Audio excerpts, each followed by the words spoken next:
This is life and enterprise management. And so as a result, we want to make sure we work on both. We want to create a system that allows you to succeed in both areas, life and your enterprise. By the way, which one would you say is more valuable? Which one? That's not how most people live the game. Most people make it the enterprise.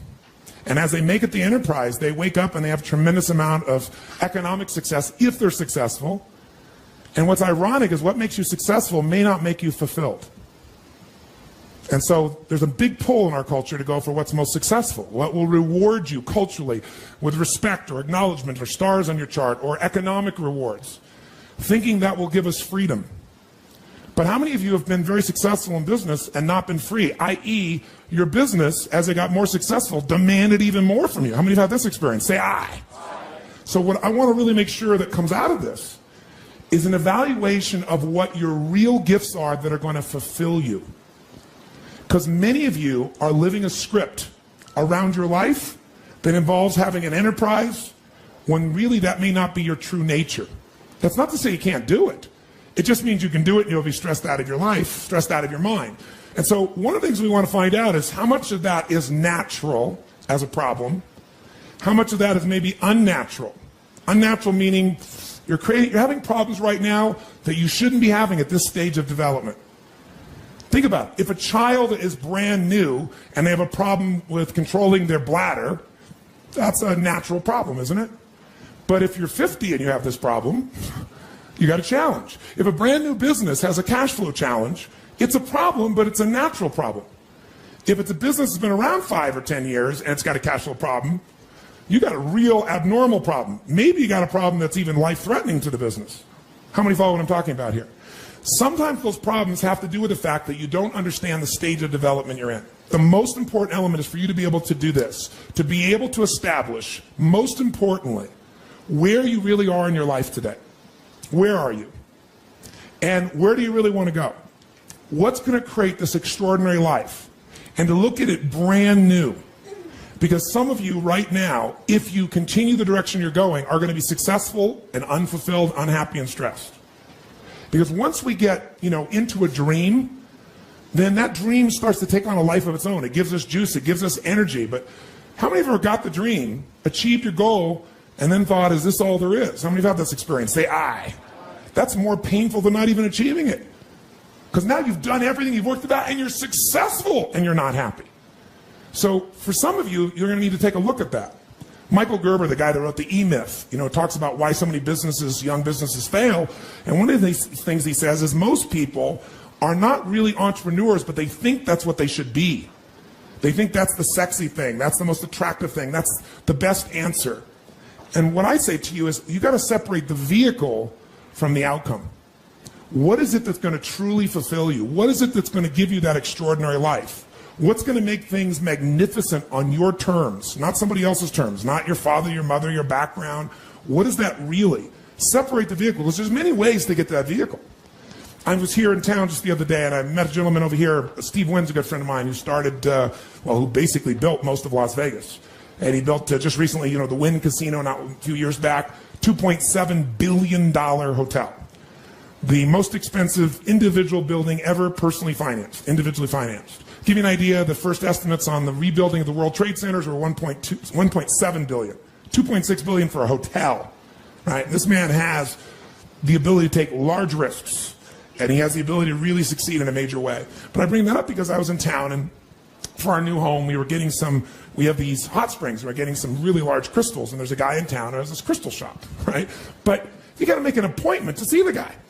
And it's unbelievable. So I get to know him and talk to him and find out he's great friends with Steve. He's been skiing with Steve for 20 years. This guy used to have this business. He sold the business, didn't actually make that much money, but he was tired of the stress of the business. And he said, I'm just going to do what I love. And what I love to do is ski every day. So what he did was he started his little crystal business, made plenty of money, in his little business, had set aside some money from his previous business, and he gets up every day and skis, has a blast, and he has this unbelievable lifestyle. Because, he's Steve Wynn's guest everywhere. He flies on the Gulfstream, doesn't have to pay for it, right? Doesn't pay the insurance, doesn't have to pay for the fuel, doesn't worry about maintenance, managing it, or anything. And he's telling me about all these things he does in his life, and he has a $1 billion lifestyle, billionaire's lifestyle. But he's structured his life in a way that's fulfilling, where he has time for his grandkids, where he has time for his wife, where he has time for his passions. But he just does it in a different way. He had this big dream, he said, of making this gigantic business, and all it did was stress him out. Now, I'm not saying that's the answer for you, but I'm saying sometimes you got to reevaluate what's going to really make you fulfilled. What is your gift? Are you an artist? Are you the talent that can produce something no one else produces as a skill or a product or a service or some impact? Are you incredibly good at management? You really know how to manage or lead people? Are you an extraordinary entrepreneur that can take that gigantic gut load of risk and can create the vision and attract the talent that you need and the managers and leaders? You may have all three abilities, but which one really fulfills you the most is going to be the critical question. Because we tend to want to do them all, especially in a room like this, because you're all overachievers, right? Me too. And you say, well, I can do all these. Yes, you can, but what will it do to your quality of life? See, again, the secret's going to be this. What is an extraordinary life on your terms today?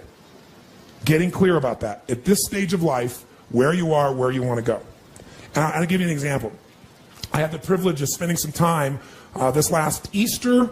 It happened to be that weekend I got invited by the Dalai Lama for a really intimate group of people. They had a large conference, but initial meeting the day before was with about 45, maybe 50 people. And who was invited were a group of leaders from around the world in different areas, but primarily the people that were invited that were leaders in the Muslim world, leaders from the Christian world, and leaders from the Jewish world, called together by Dalai Lama in San Francisco. And so I got to sit in this room and really mostly witness, because I wasn't one of those leaders of one of those great traditions, obviously. But the interesting thing was watching these people, and we're together on the weekend of Easter, the birth of Muhammad, and Passover. I mean, it was fascinating being there. Just happened, bam, it's all happening at the same time. You have all these people together. And the Dalai Lama is a really magnificent man, regardless of one's religious beliefs. You know, anyone who can be in an experience where everything in his life was taken from him, and yet still find a way to have a sense of meaning and be fulfilled and not be angry and rageful. I mean, imagine your family being murdered. Imagine your country being taken from you. And for almost, 30, 40, 50 years, you're living in this way. You can't go home. You know, most people would not have a really great quality of life, because what would be going on in their head, in their heart, would make them insane. Because clearly, his life conditions don't match the blueprint of what he thought it was going to be like. And for most people, that makes them crazy. And yet this man who's been through all this truly is one of the most loving human beings you're ever going to meet. He's one of the most generous human beings you're going to meet, one of the most compassionate. Like, he prays for the Chinese soldiers that, have taken over his country, and he doesn't do it like, I'm better than you. He just praises their brothers that their hearts will open, that things will shift through time. He's an amazing man. So he brings all these people together, as only the Dalai Lama can do, and he's very self-effacing, and he's very humorous. And you have all these people in the room. In the beginning, everything is really wonderful because, everyone's getting together to discuss how do we get our great traditions to work together. And sure enough, people get up and they talk about who they're representing and what their, sect of that particular religion is, and the impact and how many people are there. And it becomes kind of a significance fight, like a group of business people getting together, fighting for position sometimes. And at one point, it got a little bit heated. And the Dalai Lama sitting in the chair, and people go back and forth, back and forth, back and forth. And I'm thinking, wow, how's he going to handle this? And he did this. He raised his hand like a school child. And everybody's talking. He just kept his hand up like this, little smile, right? And then finally, the room kind of got quiet, and then somebody called on him. And they said, Your Holiness, and he said, we all represent such magnificent traditions. We represent millions, hundreds of millions of people around the world. And he said, we'd all have to agree that at the core, all these people, regardless of the tradition they're following, they have certain things in common as human beings, as brothers and sisters of humanity. And he said, I would say and suggest that what they all want, regardless of their tradition, is one thing: to be happy. Isn't that why they're doing all this? They want to be happy. They want to have their children be happy. They want to have a sense of fulfillment. They just want to feel like their life has that experience of joy or pleasure or fulfillment. Isn't that what everybody wants? And he said, so maybe we should focus on the common elements that will bring happiness to all people. We can find them in all our traditions. Maybe that's the direction we should go with this conference. And you could just see like all these heads, very proud heads in some cases, nodding their heads like crazy. And I thought, God, how beautiful and how simple. That's why you really came here, my friends. That's why you're participating in this program. At some level, you have a blueprint, a mindset, a belief system, a philosophy, a set of values that says, if I master this thing called my life or my enterprise, then I'll have this great feeling. But what's really interesting about life, I believe that extraordinary life, however you define it, has two master skills to it. The first skill is the science of achievement. Most of you in this room have achieved enormously at various levels of business, or as an individual artist or talent, or as an entrepreneur, or as a manager or leader, as an investor. I mean, everybody in this room, most of you in this room, have really hit the jackpot by most of the world's standards, even though most of you think it's still not enough. But the science of achievement is a skill. It is a science. There are laws. So achievement, even this course, to me, that achievement is, business is a spiritual game. That's what I believe. It's a spiritual practice. A lot of people think it's business. Oh, that's money. That's this horrible thing over there. And that's one of the reasons that they never get really passionate about it. I'm a very spiritually driven, purpose-driven man. But the reason I love business is I see business as the ability to take the invisible and make it visible. I think that is what spirituality and creation is. It's about how can I find the gift I have to give the world?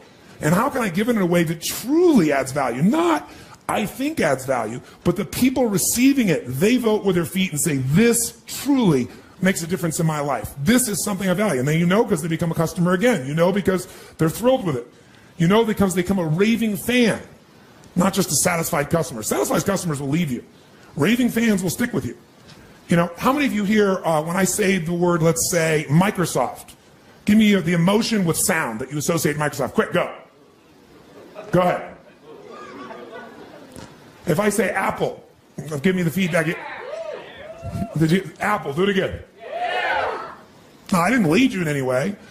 Apple made every mistake they could possibly make to go out of business.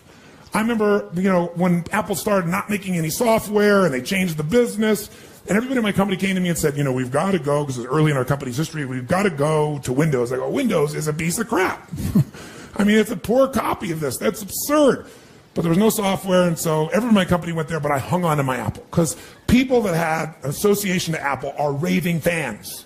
They stuck by it, and now they got their iPods, and now they got, their magnificent computers, and they know they got the best computers in the world. They just smile and laugh. But you notice, when most people associate to Microsoft, even though it's the biggest player in the world, you can just hear by the emotion, Some people get pissy about it. Very few people you'll ever meet that are pissy about Apple, except people from Microsoft. The point is, one is a satisfied customer at best, the other's a raving fan. If you're going to play the spiritual game of business, the spiritual practice, think about how fast can I take what I envision and make it real? How can I find my form of service, my gift, and give it in a way that is most impactful? That's really what this is really all about. Now, the second, and remember I said this is a science to achieve, and we're going to go through that science. How do we create a sustainable system that makes that happen? But the second skill of life is less focused on, and if you're going to have not only management, but create and grow an extraordinary life, you've got to master the second. And that second master skill is the art of fulfillment. The art of fulfillment. And the art of fulfillment, I call it an art because art is like what one person thinks is beautiful, somebody else may think is ugly. But what you have to be able to do is find out what is it for you that's going to fulfill you. And I'll tell you there's two primary elements to that. You've got to figure out what is your gift that's going to give you a sense of meaning, because you can't be fulfilled without a sense of contribution. You can feel happy. Happiness for most people is temporary. It's like pleasure. Eat a chocolate cake, make love, score a point in the game, get the trophy, take your business to the highest level, make the money. There's a moment in which, or maybe a day or an hour, or I don't know how long it lasts for you, but when you achieve those results, will you feel happy? How many know what I'm talking about here? Say I. And how long does it last? I can remember a day when I was on stage. I was in New York City. I was doing what I loved. I was, giving an event, and there was 18,000 people. And I was in the mode of doing what I love, going for it, full tilt. And during one of the stretch breaks, somebody ran up to me and told me our company went public that day, and I made $400 million that day. And I remember, wow, I thought, that is so cool. And then I just went right back to what I was doing, which is what I love most, which is serving people, my passion, lighting people up, feeling it. And then I went home, and I said, oh yeah, God, it's unbelievable. I made $400 million. What's for lunch? And I'm not saying that, in a cutesy way or an arrogant way. It's just like what you would have thought would be like the most unbelievable thing. That wasn't as fulfilling as my art, my core gift being given. It was wonderful. And it's a good thing because later on, it was an internet company, and I saw quite a bit of drop in that company, like about 90%, 85%. And so I wasn't completely attached. I wasn't happy about losing that by any stretch. But my identity wasn't tied to it. So it was a hit. It wasn't thrilling. But I knew, hey, if I've done this, I can do it again. Well, what have I learned from this process? But my gift was still there. I bring that up because you got to find out what your gift is. And many of you know what it is, and many of you think you know what it is. Remember, what makes you successful, what makes you fulfilled, may be two different things. So success without fulfillment, that's called failure. If you know somebody who's got everything they thought they wanted, and they're not fulfilled, they got a real problem. So what's going to make you fulfilled? Finding your gift, contribution. Life's not about me, it's about we. If we feel like we're contributing to someone else, then we don't just get something, we become something. And what you get never makes you happy long term. Who you become makes you very happy or very sad. So part of that art of fulfillment is, what's my contribution? The second part of it is appreciation. Some of you are contributing, but you're not taking the time to really appreciate. You're not noticing. So the art of fulfillment comes from contribution and appreciation.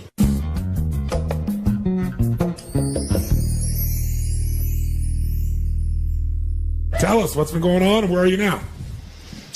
Well, I started my career by producing products 25 years ago, and I've always sold them. Yes. And I thought that I needed to sell them in order to make the money. Yes. So that's been the pattern. Yes. And for the last 10 years, I've been selling software that I created. It's excellent software. Excellent software. But I thought that I had to be the entrepreneur. And while I'm producing software, time just goes. Yes. Monday morning comes and suddenly it's the weekend. Yes. And I've got to stop running a Clearly a unique being here. But do you see, he certainly has his art, right? He knows his art because he's totally fulfilled. Time disappears. Okay? And I thought the only way to provide for my family and those that we provide for was to sell and to manage a company. For the last 12 months, well, I've lost $500,000 this year running a company with a good product. Okay, so it's pretty obvious I can't run a company. Yes. It's not my center. So many times I get up on Monday morning and I feel like vomiting because I don't feel competent. Mm-hmm. I don't feel like I'm doing a good job. Yes. It seems decision after decision I make is the wrong decision. Yes. I know I'm not an idiot. I know I'm a reasonably smart guy, but as I was saying to my wife just a couple of weeks ago, I said, I've actually lost my confidence because for a year now, every major decision I've made has turned out to be the wrong decision. And I don't know whether I'm able to make the right decision. Yes. But that's because I was doing something that's not my nature. That's correct. That's correct. So I came here. The future looked very bleak because I'd lost my confidence. Yeah. And now that I've been reminded that that's not my nature, yes. And I'm focusing back on what I can do, I'm feeling good about myself again. Good. Well, you're going to lose. Give me a hand, first of all. Fantastic. Do you also attach to knowing what your nature is and knowing its value, meaning that it's not less valuable than running a company per se? Have you gotten that piece as well? Yes. Yes. Okay. Now, I came and spoke to you when we were in Platinum. Yes. And you told me, get out. Yes. I didn't know how. Because if I didn't run the company, I had no income. Right. So I've been struggling with that. Now what I know is I go back to what I'm passionate about and what I find so easy, and that is creating. Yes. And it's like an incredible load has been lifted off my shoulders. I no longer feel guilty for my failure, my so-called failure. I'm just relieved. It may not even be failure. It may be one of the most important lessons that you've ever had in your life. And it may be a lesson you can pass on to your children and save them an unbelievable amount of pain in their life so that they don't do the same thing because they think they should be like dad or like mom or like a brother or a sister or a friend or what the society has told them. I mean, I think it's one of the most important lessons. And the challenge is we don't tend to remember a lesson that is easy. Isn't it true? I mean, when we succeed, what do? We party. When we fail, we tell them to ponder. And that pondering takes it from the cognitive down into the emotional and eventually down directly into the gut in your body. And now the lesson becomes one you don't forget for a lifetime. So I don't know that it was a failure, and I'm not just using it to be positive or be playful or blow smoke with your language, but I think it's really important you give it the effective and true meaning. If you got the lesson, it's one of the most valuable lessons of your life, wasn't a failure at all, and will give you freedom and fulfillment for a lifetime. Absolute freedom. And this is 25 years down the track. Yes. And for a decade, I've been doing that which I hate. I'm passionately hating what I do. I talk about live with passion. I have passionately detested what I've been doing, but I didn't see a way out. I felt trapped. So how are you going to do it now? What are you going to do differently? You're going to go back and you're going to embrace your gift. And are you going to sell the company? Are you going to partner with somebody? Are you going to work for a company and just take the income and have the freedom? What are you going to do? What's the route that you're going to take? Do you know yet? That's a very good question. I haven't figured that out. Okay. But I do know the outcome, and that is I'll be spending my time in creation. Perfect. So the future is bright, whereas I came here, I was a mess. I was stressed out and I've never been so stressed in my life as I have been in the last 6 months. Well, now you're not going to be, so think about what life will be for the next 10 years plus. Give him a big hand. Yay. Thank you, Tony.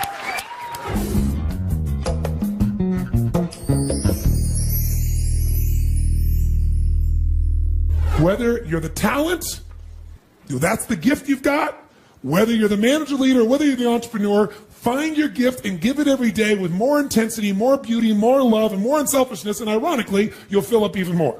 You'll feel more love and joy and happiness because you'll love yourself, for God's sakes, regardless of what other people do. And it won't be an ego love yourself where you're lying to yourself so you can make other people think you're a certain way. It'll be you connecting with you. And when you connect with you, it's very easy to connect with the real part of other people. That's what life enterprise management is. I'll give it to you. 3,000-year-old simple phrase. Know thyself. But I'll add one. Then be thyself. You know yourself, but you don't be yourself. You just wasted all your time. Don't make yourself wrong. Engage yourself. Find the gift. I'll give you a perfect example. I have a friend, John McCormick. He owns a company called Visible Changes Hair Salons. I don't know how many he got now, like 75, whatever they are. Very, very successful man. He was Inc. magazine's, Entrepreneur of the Year many years ago. And when I first met him, we had these great conversations, and I asked him about what really changed his life. And this guy was, from the Bronx, or Brooklyn rather, and all of his family members, his father and his father's father, had all been police officers. So kind of picture that culture growing up. What are you supposed to be when you're born? A cop, right? And everything associated with cops is important. So that you like your mother or father, you like your family, they're close and loving to you, and he's a cop, and grandpa's a cop, and the culture's being a cop, you're going to be a cop. So he became a cop.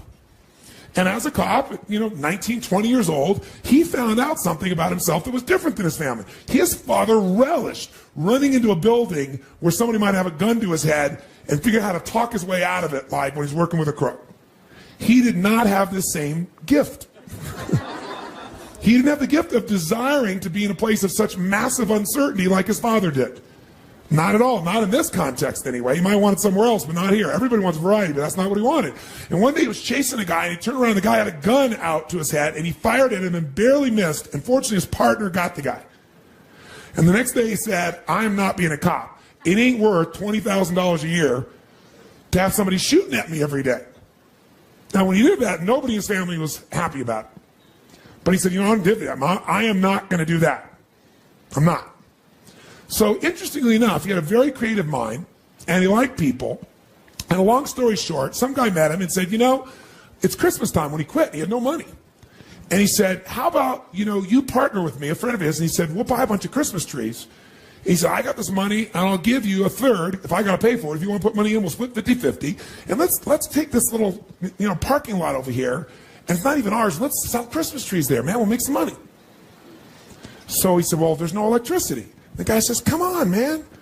He said, there's a woman next door. We'll borrow her electricity. We'll get a cord from her. So sure enough, he and his buddy, John McCormick and his buddy, they go out and they buy these Christmas trees. They drive a million miles away to get them, so they get them really cheap. They bring them to New York City, down in Brooklyn. It's a little parking lot, old broken down building. They put them out there. And they sell all the Christmas trees, and they go back and do it again. They keep reinvesting, and over the period of like 2 or 3 weeks, he makes X amount of money. I don't really remember the number, but let's say it's $10,000. More money, almost as much as you'd make in a year, half as much as you'd make in a year, and he made it without somebody shooting at him, and he made it in 3 weeks. He's like, this is something I'm into. So then he took that money, and he had a knack for just studying things. Like, he's a very practical guy. And he looked at a couple things, and he said, you know what, I'm going to invest in some stocks here. I'm going to invest in this company. And he invested in the company, and long story short, he did so well that in a period of roughly a year, he made $250,000. Okay, and he'd been a cop making 20 grand roughly. Okay, so now he is flying high, and he's doing so well that the guy who is his stockbroker says to him, man, you're incredibly good. You ought to do this for a living. So he introduces him to his boss, and sure enough, he gets a Series 7 license, and now he's a stockbroker. What a change. As a stockbroker, he's picking these deals, and he does really, really well, and he makes almost $1 million in the next 12 months. He does most of it on his own stock picking. He makes some of it on the selling, but he's just more interested in picking. He's like really good at pattern recognition is the bottom line. And so sure enough, he does this thing, and all of a sudden, his ego is out of control. He buys a brand new limousine, his own personal limousine, and hires a person to drive him. He goes out partying every night, and the woman who loves him, he just blows her off, and he starts chasing every woman that exists there. And everything is wonderful in his life until one day, who knows what happens? The market crashes, and sure enough, as the market starts to crash, specifically his stocks crash, is the most important thing, and he loses everything. Now he's losing everything, but now he's down to pennies again. He's down to like $5,000, and of course he throws all that down too, and he misses there, and he's like, oh, if I could just get some money, I can do it. So he convinces a bank, based on the money he's earned in the last year, to loan him money. And the next thing you know, he's $250,000 in the hole, owns nothing, his car is repossessed, all his friends disappear, because they weren't really his friends. They were just people that were getting resources from him. And he's completely alone. And now he wants to kill himself. Because, contrast, I've been a millionaire in a year, and I've had everything, and I have no friends, I have no car, I have no home, I have no direction. I don't have a college degree. I'm humiliated, I'm destroyed. So he goes to the beach, right near the pier. And he's sitting on the beach, and he's looking at that, and he's planning how he's going to do it. Like, do I tie a rock to myself, and jump off the pier? He can't live this way anymore. He thinks he can't deal with it. He is what you would call stuck. Right? With a capital S. And as he's sitting there, and just looking out, and all this anger and intensity and stuckness inside, instead of engaging, he's just living in it. And this old guy, probably 70 years old, comes walking by and goes, the ship. And he looks up and he goes, Sonny, looks at the boy, the ship. Your ship ain't coming in. There's a sandbar there. It can't come in. You got to go out to your ship. And he said, well, what are you talking about, old man? He goes, your ship, it ain't going to come in for you. You got to go out to it. Obviously, this old man saw what this young man, 25 years old, was doing in his head. It was obviously on his face. And he said, so tell me, why the long face? He said, you really want to know? And so sure enough, John dumped the whole load on him. His upbringing, Brooklyn, growing up, people shooting at him, quitting the police force, the Christmas tree story, right? Making the money in stocks, $250,000, making $1 million, becoming a stockbroker, losing it all, borrowing money from the bank, and now he's worth minus $250,000. And frankly, there's not a reason to live. My friends weren't my friends. The one woman I loved, I went out with everybody else. She's around, but I don't feel worthy of her anymore. And he looked at him and said, can you run? He said, what? Can you run?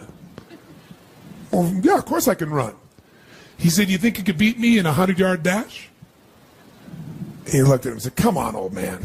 You're probably, what, 3 times my age? And yeah, I could beat you in a 100-yard dash. He said, you want to bet on it? He said, you sound like you're a betting man. He said, well, what's the bet? $50. $50 I beat you in a 100-yard dash. He said, what's the catch? He said, there's no catch. He said, in fact, I'll give you odds 10 to 1. If you beat me, I'll pay you $500. That's $500 is a lot of money, right? He said, but I want you to go. You got the money? He goes, well, no. He said, meet me tomorrow morning. Come back here at 8:30. We'll have our run. Bring the $50. You beat me in a 100-yard dash, $500. I beat you, I get the $50. Deal? He goes, okay, old man. He shook his hand and he told me later, he said, I don't know what this deal is. Maybe the old man just feels sorry for me. He's giving me $500. But for the first time, he had a compelling future. He said the problem is he didn't have $50. So he went home to his girlfriend, the one that stuck by him, right? And he told her the story, and she was like skeptical as hell, but she had $50, so she gave it to him. Sure enough, the next morning he shows up at 8:30 in the morning, and he's ready. I'm going to get my $500. You know, that's compelling. That's something to look forward to now. Got a reason to live, at least for a day or two. You know, $500 would be a lot of money again. At least I could, maybe I could invest. I could do something, he said. So he gets there, and sure enough, he's waiting, got to show up. Sure enough, he ends up sitting in the same place, looking at the water, and he goes, ready, Sonny? And he looks up and goes, yeah. He goes, you got your $50? He goes, yeah. You remember the odds? He said, yeah. 10 to 1? Yeah, great. He says, now, Sonny, are you strong? Think you could beat me? I said, oh, yeah. He said, now, you ever been to the track? He said, what do you mean? He said, have you ever been to the horse track? He said, yeah. I said, what happens when one horse shows up and it looks a lot stronger than the other horses? He said, well, they handicap him. He said, that's right. He said, so I brought you something.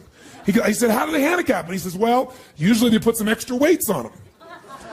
And he said, I don't need that handicap. I don't need to carry those weights. He said, so I'm going to give you something instead. And he hands him a knapsack. He said, get in. He said, what? He said, first he made him mark the 100 yards. So he marks the 100 yards. He goes, okay. Then he says, okay, the handicap story. He goes, give me. He hands him a knapsack. He goes, get in. So he said, fine, I'll still beat you. I'll hop faster you down there, old man. He said, you think you're going to beat me? He said, I know. That's why I'm going to give you your second handicap. And he turned him around backwards. That's right. He goes, ready, go. And the old man took off running, and as you guessed, the man beat him easily. So he comes by and he takes the $50 from him. He's going to keep your word? Give me it. He takes the $50 from him. And he said, so what'd you learn? He said, I learned I got gypped and ripped by an old man. He said, that's all you learned? He said, go jump off that bridge. He said, that's all the smarter you are, then you go jump off that bridge. If you're a little smarter than I think you are, you go home and you think about this. You meet me tomorrow morning at 8:30 and we'll have lesson 2. You don't need to bring any money. Just bring the answer to what you just learned. If you give me the right answer, I'll take you to the next level. And John spun out. Walked out of there going, I got conned by an old man. I lost $50 more. I have $250,000 and $50 in debt. And it's my girlfriend. I got the $50. He's like, how am I going to tell her that I lost her $50 in a race to an old man? All night long, he's up trying to figure out what the hell you're supposed to have learned from this. Don't trust people. Don't listen to people, right? Because every moment of your life, you got to decide what are you going to focus on and what does it mean and what are you going to do? Is it the end of the beginning? Are you being punished or rewarded? Meaning is where all life is shaped, and you have the power to change the meaning how fast. But you better ask a better question or come up with a better answer. So sure enough, he comes back the next morning. He's thought all night. Sure enough, the guy's there. His name's Abe. Abe's there. He said, okay, young man, what did you learn? He said, well, I guess what I really learned is I lost because I let you make up the rules. He said, I got 2 sons. Both went to college. Took them 10 years to figure that out after college. He said, you could be a very wealthy man. And John's eyes lit up.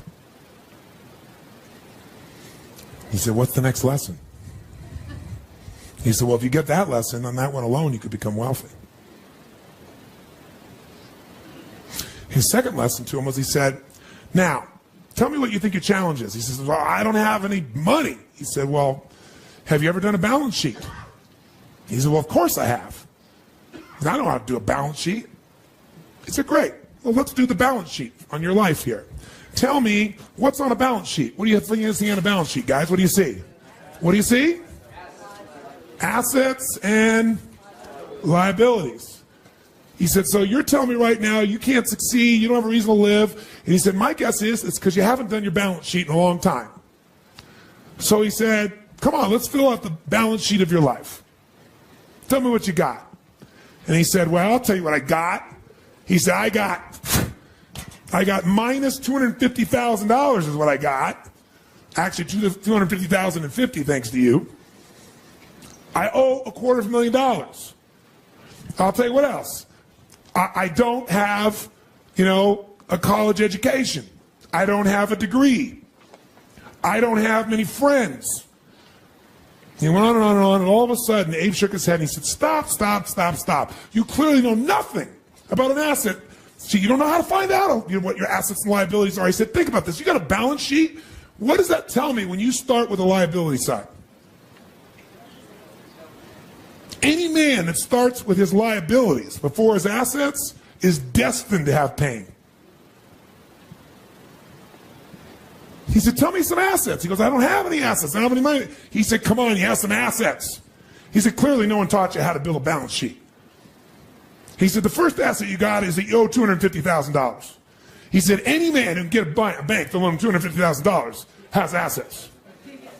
He said, so first we got to move it over here. Asset, owe $250,000, which means the bank is invested in me. Now, to be able to borrow $250,000, you must have some other assets. He said, oh, I don't have any other assets. He said, you got a high school education? He goes, well, yeah. I go, okay, great. $250,000, high school education. Okay, what else?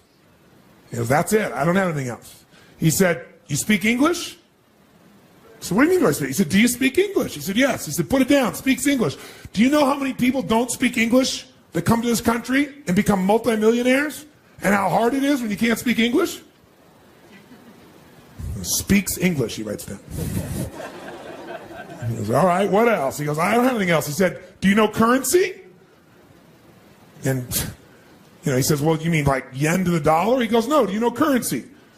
Quarters, nickels, how to put them together to get change. So he goes, knows currency. And he just kept building this thing and building this thing until there were so many assets and so few liabilities that John got it.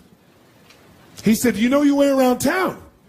So what do you mean? Do you know how to get around town? You know how to get from one place to the other. You know people don't know how to do that when they come here? Do you think that's a liability? You have that asset.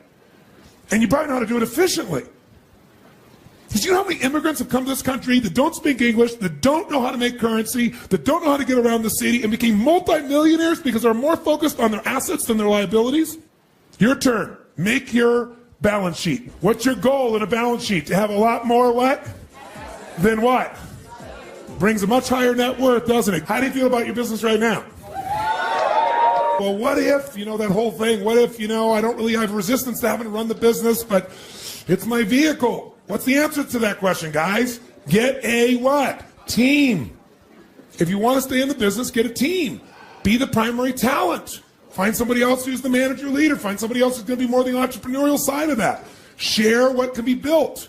If you have something that is a real talent, or if you have a real management ability, you can attract the other two people. You can find a talent that you can help promote and manage and lead, and you can certainly get somebody to help fund it, take the risk with you on it, and help you innovate it. That's what we're talking about here. Make sense? Does it sound like something that you're committed to really mastering for your life? Yes, no? Yeah. Well, give everybody a big hand. Very nice.